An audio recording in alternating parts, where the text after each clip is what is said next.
Fifth question, இது ஒரு சிம்பிளான கொஷின்.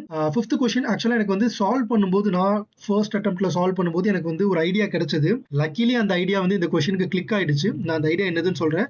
பட் எக்ஸாம் டைம்ல நீங்க அதை ஃபாலோ பண்றது உங்களோட ஓன் ரிஸ்க் தான்.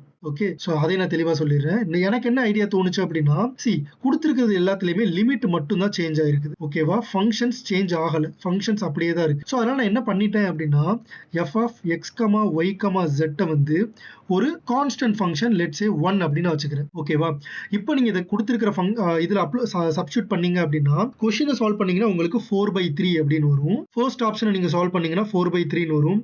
ரிமைனிங் எல்லா ஆப்ஷனும் நீங்க சால்வ் பண்ணாலும் 8/3 தான் வரும். ஓகேவா, அதனால option A is the right answer. இந்த மெத்தட்ல தான் நான் சால்வ் பண்ணேன். நீங்க பார்த்துட்டு இருக்கிறது டிகே மேத் பிரப். நான் உங்கள் DK, a mathematics student at IIT Madras. But இதே மெத்தட்ல தான் நீங்களும் சால்வ் பண்ணணும்னு கிடையாது. சில பேர் என்ன பண்ணுவாங்கன்னா, மேனுவலா லிமிட் இன்டர்சேஞ்ச் பண்ணி செக் பண்ணுவாங்க. ஸோ நீங்க அப்படியும் பண்ணலாம். But this is one of the easiest methods. ஏன்னா உங்களுக்கு லிமிட் எல்லாமே ஈஸியா இன்டெகிரேட் பண்ற மாதிரி இருக்கும். டக்கு டக்கு நீங்க இன்டெகிரேட் பண்ணிடலாம். ஸோ இந்த மாதிரி கொஸ்டின்ஸ் வந்துச்சு அப்படின்னா நீங்க இப்படி ட்ரை பண்றது வந்து ஒரு பெட்டரான ஆப்ஷன். ப்ரொவைடட் தட் ஃபங்க்ஷன் சேமா இருக்கணும், லிமிட் மட்டும் சேஞ்ச் ஆயிருக்கணும். தேங்க்யூ ஸோ மச் ஃபார் வாட்சிங் திஸ் வீடியோ.